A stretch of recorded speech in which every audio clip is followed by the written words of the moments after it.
कामयाबी उन्हीं लोगों के कदम चूमती है जो अपने फैसलों से दुनिया बदल सकते हैं, और नाकामयाबी उन लोगों का मुकद्दर बन जाती है जो दुनिया के डर से अपना फैसला बदल लेते हैं। जो डर के आगे डर जाते हैं वो जीतेंगे कैसे, वो तो जीते जी ही मर जाते हैं। डर एक ऐसी भावना है जो हर किसी इंसान के अंदर होती है, लेकिन कुछ तो डर से डर जाते हैं और कुछ इसे अपनी आदत बना लेते हैं। नाकामयाब इंसान डर के कारण पीछे हो जाता है और कामयाब इंसान डर को अपनी ताकत बना लेता है।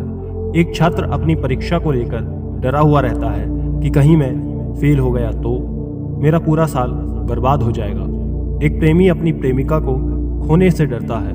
एक व्यापारी अपने व्यापार में नुकसान होने से डरता है। किसी को लक्ष्य प्राप्त ना होने का डर होता है तो कोई अपने भविष्य को लेकर डरा हुआ रहता है कि कहीं उसका भविष्य बर्बाद हो गया तो उसका भविष्य कैसा होगा। तो किसी को बात करने से डर लगता है, लेकिन भगवान बुद्ध ने कहा कि ये जो तुम्हारा डर है यही तुम्हारी नाकामयाबी की सबसे बड़ी वजह है। यही डर आपको आगे बढ़ने से रोक रहा है। यही वो डर है जिसकी वजह से तुम चाहकर भी कुछ नहीं कर पा रहे। याद रखना, जब तक डर तुम्हारी जिंदगी में रहेगा तब तक तुम कुछ भी बड़ा नहीं कर सकते। तुम अपनी जिंदगी को ठीक से जी भी नहीं पाओगे। डर उसको डराता है जो कायर होता है। खुद को इतना मजबूत बनाओ कि डर को आपसे डरना पड़े। इंसान पहले सांस से लेकर अपने आखिरी सांस तक डरता ही रहता है। ये डर वही है जो आपका रिजल्ट खराब कर देता है। ये डर वही है जो आपका आत्मविश्वास खत्म कर रहा है। ये डर वही है जो आपको आगे बढ़ने से रोक रहा है। यही वो डर है जो आपको किसी से बात करने से रोक रहा है। आज की इस वीडियो में हम आपके डर के बारे में बात करने वाले हैं। आज की इस वीडियो को देखने के बाद आपके भीतर जितने भी प्रकार के डर हैं जो आपको आगे बढ़ने से रोक रहे हैं वो सभी डर खत्म हो जाएंगे। इसलिए इस वीडियो को अंत तक पूरा अवश्य देखना। कमेंट में नमो बुद्धाय लिखना, वीडियो को लाइक करना और सभी लोगों तक शेयर जरूर करना। एक शिष्य अपने गुरु के आदेश पर जंगल में फल लेने के लिए निकल गया, लेकिन उसके हाथ कांपने लगे। उसे डर लग रहा था कि कहीं कोई शेर ना आ जाए। इसी डर के कारण वो जंगल से बिना फल लिए आश्रम वापस जाता है। जब वो आश्रम आया तब गुरु ने उस शिष्य से पूछा कि शिष्य, फल कहाँ है? तब शिष्य ने कहा कि गुरुदेव, मुझे फल नहीं मिला। तब गुरु ने शिष्य की स्थिति का अंदाजा लगा लिया कि ये भय से वापस आ गया है। तब गुरु उस शिष्य को पास के गांव में भिक्षा लेने के लिए भेजते हैं। वो शिष्य पास के गांव में गया, लेकिन उसे वहां भी ये डर सताने लगा कि अगर किसी ने मुझे भिक्षा नहीं दी तो मैं क्या करूंगा। अगर किसी ने मुझे भिक्षा नहीं दी तो मैं फिर कहाँ जाऊंगा, कहीं भी मुंह दिखाने लायक नहीं रहूंगा। नहीं, मुझे अपना अपमान नहीं करवाना है। इससे अच्छा होगा कि मैं बिना भिक्षा लिए ही वापस लौट जाऊं। और यही सोच वो आश्रम वापस लौट जाता है। जब गुरु ने शिष्य को खाली हाथ देखा तो उन्हें बड़ा आश्चर्य हुआ, और तब उन्होंने शिष्य से पूछा कि तुम फिर खाली हाथ आ गए। तब शिष्य ने जवाब दिया कि गुरुदेव, किसी ने मुझे भिक्षा ही नहीं दी। तब गुरु ने थोड़ा क्रोधित स्वर में कहा कि आखिर तुम कुछ लाते क्यों नहीं? फल लेने भेजो तो खाली हाथ, भिक्षा लेने भेजो तो भी खाली हाथ, कह रहे हो किसी ने भिक्षा नहीं दी। गुरु की कड़क आवाज को सुन शिष्य डर जाता है, और तब वो गुरु से कहता है कि गुरुवर, कि जंगल में मुझे जंगली जानवरों का भय सताता है, और जब मैं भिक्षा लेने जाता हूँ तो वहाँ मुझे अपमानित होने का डर रहता है। इस वजह से मैं कुछ भी नहीं कर पाता। शिष्य की बात सुन गुरु जी कहते हैं कि बेटा, मेरी बात ध्यान से समझो। डर उसी को सताता है जो कायर होते हैं। खुद को इतना मजबूत बनाओ कि डर तुमसे डरकर भागने लगे। तुम्हें पता है कि डर पैदा कब होता है?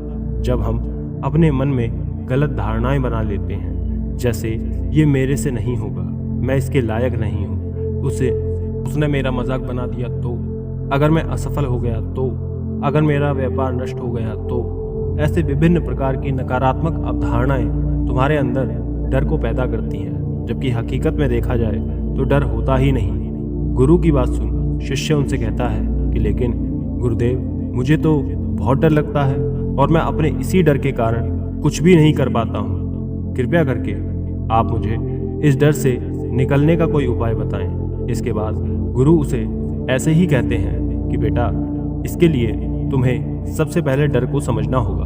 दरअसल डर जो है वो दो प्रकार के होते हैं, पहला मानसिक, दूसरा शारीरिक। मनुष्य अपने मानसिक डर के कारण पीछे रह जाता है। जैसे तुम जंगल में फल लेने के लिए जाते हो तो तुम्हें यह डर रहता है कि कहीं शेर ना आ जाए, कोई जंगली जानवर ना आ जाए, जबकि अभी तक तुम्हारे सामने जंगल में कोई भी जंगली जानवर नहीं आया, तुम्हें उसकी दहाड़ तक सुनाई नहीं दी, लेकिन फिर भी तुम डरे हुए हो। वो डर तुम्हारे मन के अंदर है, जबकि वर्तमान में शेर तुम्हारे सामने आया ही नहीं है। बस उसका ख्याल आने से ही तुम्हारे मन में एक दर्पण आ गया। तुम हर समय डरते रहोगे, हर समय तुम ये सोचते रहोगे कि कहीं शेर ना आ जाए, जबकि शेर तुम्हारे सामने आया नहीं है। इसी प्रकार जो मनुष्य अतीत और भविष्य की चिंता में डूबा रहता है वो मानसिक डर का शिकार होता जाता है। इसी वजह से वो कोई भी निर्णय सही ढंग से ले ही नहीं पाता और इसी वजह से वो असफल हो जाता है। कुछ लोग सोचते हैं कि कहीं उन्हें कोई बीमारी ना हो जाए, कहीं वो समय से पहले ही वृद्ध नजर ना आने लगे, कोई उनके साथ धोखा ना कर दे, लेकिन इन सभी घटनाओं पर उनका जोर नहीं होता है। ये सब उनके हाथ में होते ही नहीं है। अगर दुर्घटना होनी है तो वो जरूर होगी, बीमारी होनी है तो वो होकर रहेगी। इसलिए इस प्रकार का डर व्यर्थ है।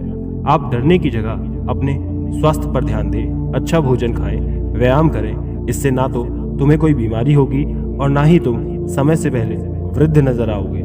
लेकिन अगर फिर भी तुम्हें कोई बीमारी हो जाती है तो ये फिर आपके हाथ में नहीं है, क्योंकि आपने अपनी तरफ से पूरी कोशिश की है। जो घटनाएं आपके हाथ में हैं ही नहीं, उससे भी मनुष्य परेशान रहता है, उनसे भी उसका मन घबराता है।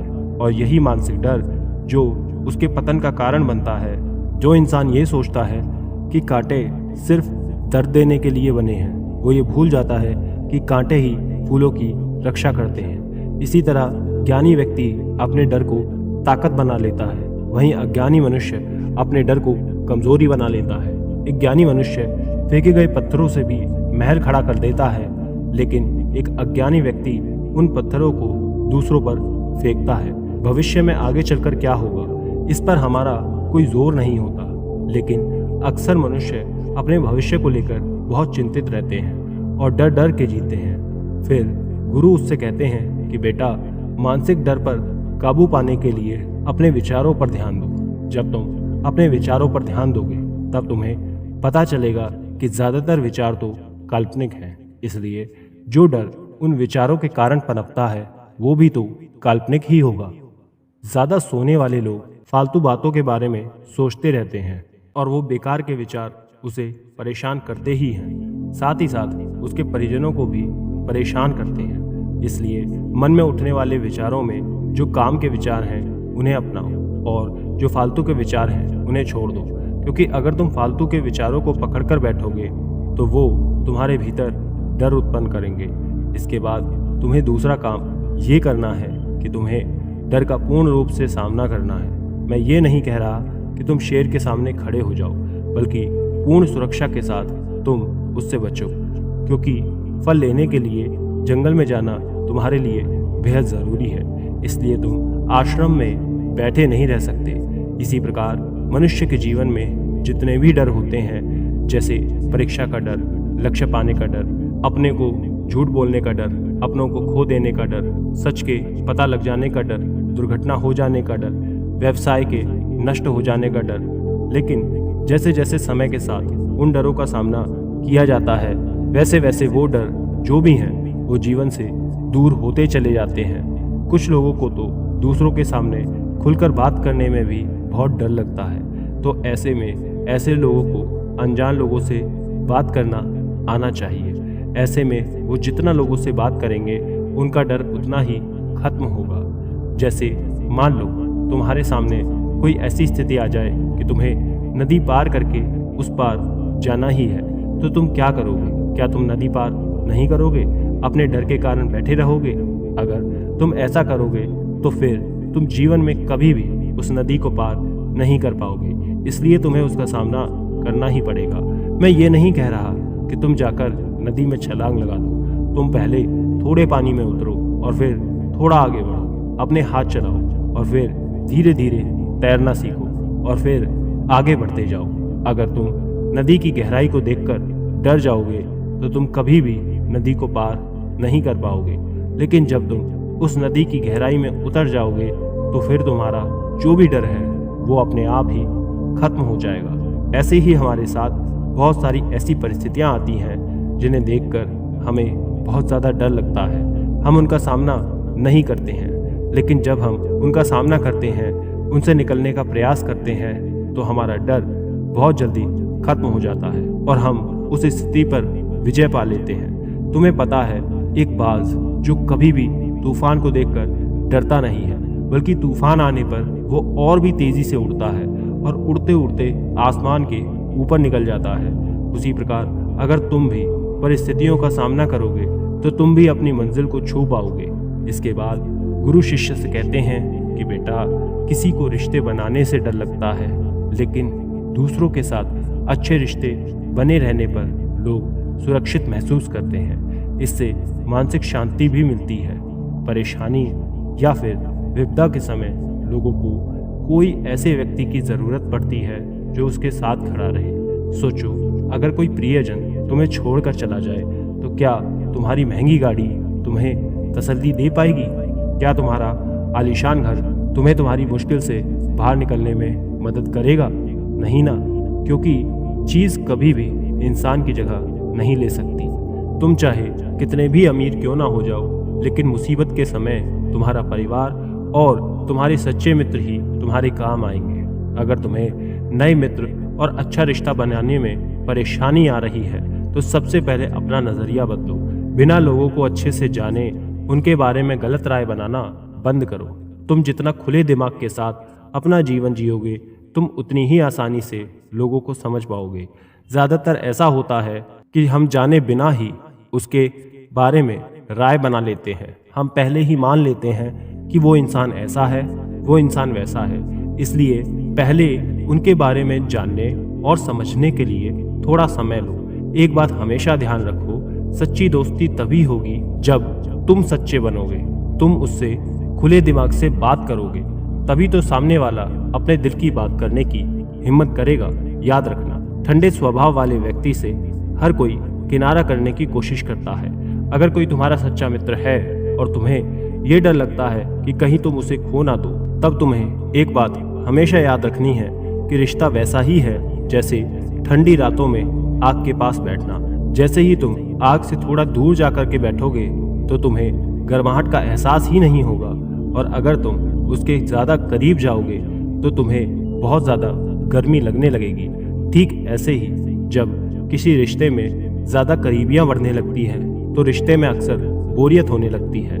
इसलिए तुम अपने रिश्ते में संतुलन बना करके रखो।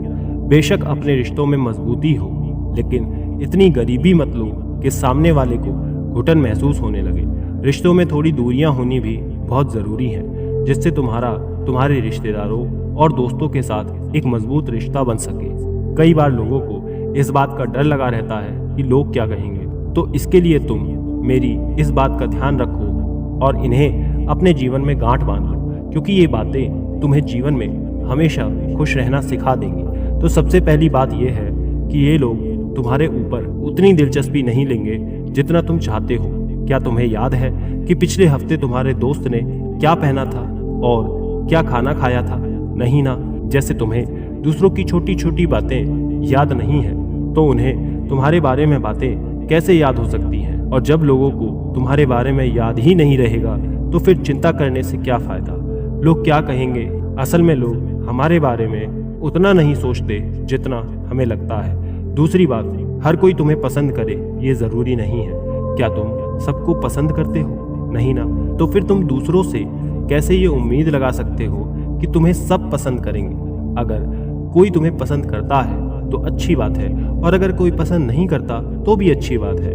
पसंद या नापसंद में तुम्हें कोई फर्क नहीं पड़ना चाहिए। इन सब बातों को जीवन में स्वीकार करना सीखो। ये सब तुम्हारे जीवन का हिस्सा है। जब सबको खुश करना संभव नहीं है तो हम इतनी चिंता क्यों करते हैं? इसके बाद गुरु शिष्य से कहते हैं कि बेटा, डर को स्वीकारना सीखो। कुछ लोग ऐसे होते हैं जिन्हें डर तो लगता है, लेकिन अगर कोई उनसे पूछे कि तुम्हें डर लग रहा है तो वो मना कर देंगे कि नहीं नहीं, मुझे डर नहीं लग रहा। वो लोग दूसरों की नज़रों में ऊंचा उठने के लिए झूठ बोल देते हैं, लेकिन उन्हें ये बहुत महंगा पड़ता है। अगर वो अपने डर को स्वीकार करना नहीं सीखेंगे तो वो जीवन भर उस डर से मुक्त नहीं हो पाएंगे। जैसे आपको जंगल में जाने से डर लगता है, आप शेर का सामना नहीं कर सकते। आप अपने डर को स्वीकार कीजिए। अगर आपको किसी चीज से डर लगता है तो किसी से भी शर्माने की जरूरत नहीं है। हर मनुष्य, हर इंसान को किसी न किसी चीज से डर जरूर लगता है, और जब आप अपने डर को स्वीकार कर लेते हैं वैसे ही आपका डर खत्म होना शुरू हो जाता है। जितना आप डर को छुपाएंगे, डर उतनी ही मजबूती के साथ बाहर आएगा। मान लो आपसे कोई गलती हो गई और आप इस डर की वजह से उस गलती को छुपा रहे हैं कि समाज वाले क्या कहेंगे या फिर मुझे इसकी सज़ा मिलेगी, तो आप ये बहुत गलत कर रहे हो, क्योंकि एक गलती को छुपाने के लिए आपको 100 नई गलतियां करनी पड़ेंगी, और फिर जब वो गलतियां सबके सामने आएंगी तो इसका परिणाम बहुत भयानक होगा। लेकिन अगर आप अपनी गलती स्वीकार कर लेते हैं तो उसका कोई ना कोई समाधान निकाल सकता है। फिर गुरु उस शिष्य से कहते हैं कि बेटा, दूसरा डर होता है शारीरिक डर। जैसे मान लो तुम्हारे सामने शेर आ गया तो उसे देखकर तुम्हारी सांसें फूलने लगेंगी, हाथ कांपने लगेंगे, मस्तिष्क रुक सा जाएगा, कुछ समझ ही नहीं आएगा। लेकिन उस समय अपने ऊपर संयम रखो। किसी भी मनुष्य के साथ अगर ऐसी घटना घटती है तो सबसे पहले उसका संयम उससे दूर भाग जाता है, और संयम के टूटने के साथ ही आपका मस्तिष्क काम करना बंद कर देता है, और इसी वजह से सोचने समझने की प्रक्रिया रुक सी जाती है। क्योंकि हमारा शरीर इस प्रकार से कार्य करता है जिस प्रकार हमारा शरीर मस्तिष्क से निर्देश लेता है। अगर मस्तिष्क से सोचने समझने की शक्ति बंद कर दी जाए तो हमारा शरीर शिथिल हो जाएगा। यदि कठिन समय में मनुष्य अपने ऊपर संयम रखता है तो उसका मस्तिष्क सही तरीके से काम करता है और वो सही निर्णय लेकर उसे उस स्थिति से बाहर निकाल लेता है। इसलिए सबसे पहले अपने ऊपर विश्वास रखो, उसके बाद में प्लानिंग करो और फिर निर्णय लो। धन्यवाद।